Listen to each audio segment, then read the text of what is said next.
Olá, meu nome é Pedro Lenza e eu preparei 6 pequenos vídeos de no máximo 15 minutos cada um para ajudá-los na revisão para as provas de concurso. Sorte, sucesso, estamos juntos e não desistam dos sonhos. Controle de constitucionalidade. Esse é um dos principais pontos e temas para o concurso. Eu diria que é a vedete dos concursos. Em termos de estatística, é o tema que mais cai. Para se falar em controle, eu tenho que lembrar que, como premissa do controle, eu tenho no nosso ordenamento a existência de uma Constituição rígida. O que quer dizer mesmo a Constituição rígida? É aquela cujo processo de alteração é um processo mais árduo, mais solene e mais dificultoso do que o processo de alteração das demais espécies normativas. Essa é a premissa para se falar no controle de constitucionalidade, se estabelecendo aqui uma verdadeira hierarquia entre os atos normativos. Muito bem, além da existência de uma Constituição rígida, eu vou lembrar também a existência de um órgão que é quem define e é quem diz o que é constitucional. Esse órgão que define e diz de modo definitivo no Brasil é o STF, o Supremo Tribunal Federal, é quem interpreta e diz, por último, qual é a força normativa da Constituição. E quando se fala numa lei inconstitucional, 2 grandes modelos surgem. De um lado, o sistema austríaco de Kelsen, que trata da teoria da anulabilidade. E do outro, o sistema norte-americano de Marshall, que trata da teoria da nulidade. A regra que o direito brasileiro adota é o sistema norte-americano de Marshall, da teoria da nulidade, que vai influenciar o direito brasileiro e vai, trazido por Rui Barbosa, criar aqui pela primeira vez o sistema de controle difuso no texto de 1891. Vejam que dizer que uma lei é inconstitucional, ela é um ato nulo, significa que a lei inconstitucional, que é um ato nulo, é um ato que a gente poderia chamar de inválido. Inválido no sentido de que ele existe, mas não tem validade, portanto, não tem eficácia. Ele é inválido, ele é um ato nulo, ele é um ato írrito, ele é um ato destituído de eficácia. Então, portanto, essa é a regra.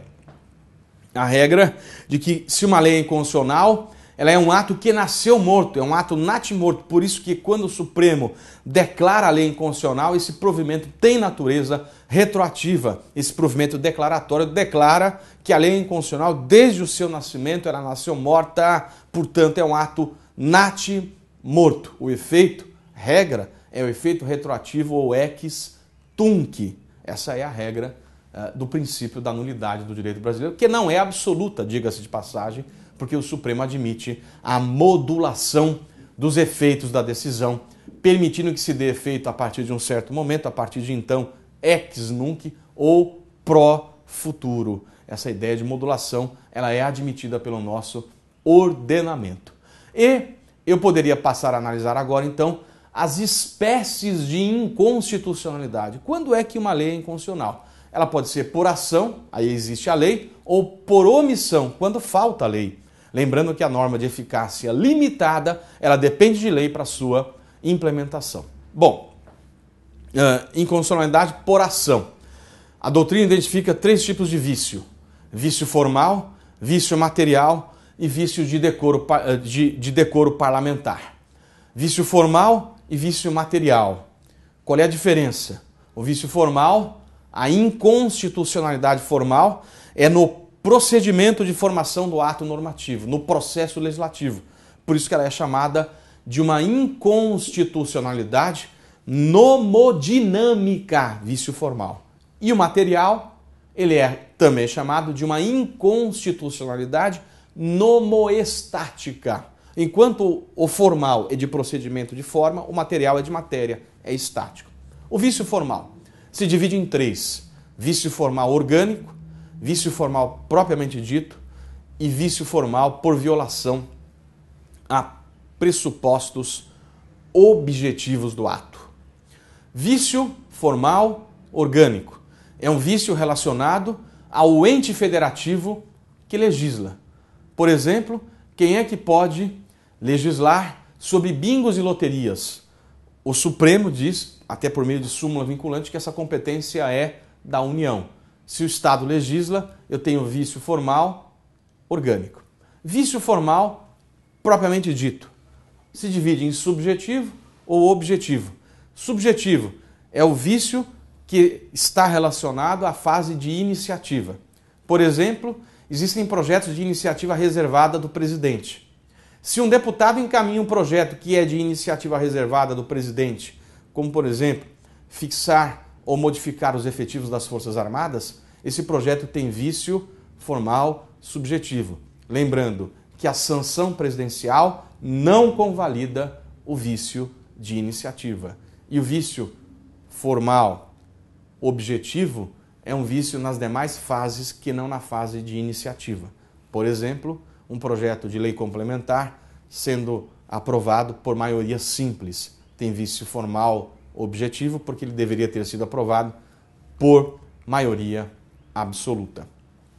Por fim, o vício formal por violação aos pressupostos objetivos. E aqui eu vou lembrar o grande tema da criação de municípios. Eu poderia pensar aqui que o município tem que ser criado por lei estadual, de fato, mas desde que observados os pressupostos objetivos. Quais sejam? Artigo 18, parágrafo 4º, uma lei complementar federal que estabelece o procedimento, o plebiscito e um estudo de viabilidade. Se o município é criado sem observar esses pressupostos objetivos, eu tenho um vício formal por violação a pressuposto objetivo. Vício formal. Agora o vício material. É vício de conteúdo, é vício de matéria. O vício material é um vício quando não me interessa a forma, mas a violação a um preceito, a um princípio, a violação à isonomia, a violação, por exemplo, em relação à isonomia entre homens e mulheres. Vício formal, desculpem, vício material. Um vício de matéria, um vício de conteúdo. E por fim, o vício de decoro parlamentar. Um tema que lançamos, que o CESP adotou em suas provas, felizmente, e é quando existe um abuso ou uma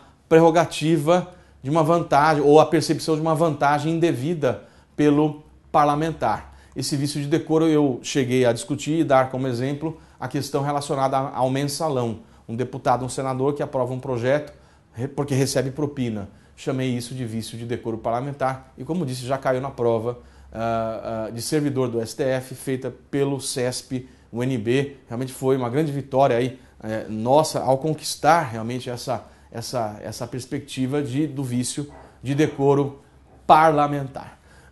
Muito bem, agora eu vou falar dos momentos de controle.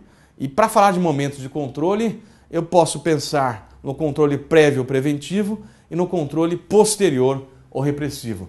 Controle prévio ou preventivo é sobre o projeto de lei. Esse é controle prévio ou preventivo. Já o controle posterior ou repressivo já é sobre a lei. Eu foco no controle posterior ou repressivo, e o controle posterior ou repressivo no Brasil se dá pelo controle difuso ou pelo controle concentrado. Eu tenho que dizer, portanto, que o nosso sistema de controle ele é jurisdicional misto, porque se dá tanto pela via difusa como pela via concentrada. Controle difuso. Eu parto do famoso caso Marbury versus Madison, julgado em 1808 pelo juiz Marshall, no qual ele disse que, havendo conflito entre a aplicação de uma lei e da Constituição, prevalece a Constituição. O que é o controle difuso? É quando uma lei, de modo incidental, ela viola a Constituição. Por exemplo, um bacharel em Direito impetra um mandado de segurança pedindo que não tenha que fazer a prova para ser advogado. Por quê? Controle difuso, de modo incidental, a lei que obriga é inconstitucional. É controle de modo incidental. Muito bem. Controle difuso, no tribunal, ele é analisado pelo órgão especial ou pelo pleno. Essa declaração de inconstitucionalidade no tribunal, muito cuidado agora, ela é declarada de modo incidental, e quem analisa isso quando estivermos no tribunal é o órgão especial ou o pleno. Estou diante do que a doutrina chama de cláusula de reserva de plenário, que é uma condição, essa análise da eficácia jurídica da própria declaração. É o pleno ou o órgão especial que analisa. e a súmula vinculante número 10 disse que viola a cláusula de reserva de plenário se a turma não manda para o pleno analisar a inconstitucionalidade de uma lei de modo incidental. Muito bem, vamos observar quais são os efeitos da decisão no controle difuso. Controle difuso, os efeitos, por regra, são inter partes e ex tunc. Lembrando que o Supremo admite a modulação dos efeitos também no controle difuso, é o caso de mira estrela, que permite a decisão tenha efeito a partir de então. Como é que eu faço para dar efeito erga omnes no controle difuso? Eu teria, teoricamente, que aguardar uma manifestação política do Senado Federal, que por meio de resolução, de modo discricionário, suspende ou não a execução de uma lei declarada inconstitucional por decisão definitiva do STF. Artigo 52, inciso 10. Controle difuso, papel do Senado, ser por resolução, de modo discricionário, ele suspende a execução da lei, os efeitos passam a ser erga omnes e, por regra, a partir de então, ex nunc. O que eu lembro é que hoje se discute que apesar dessa previsão do Senado Federal, se o artigo 52, 10 tenha ou não tido uma mutação.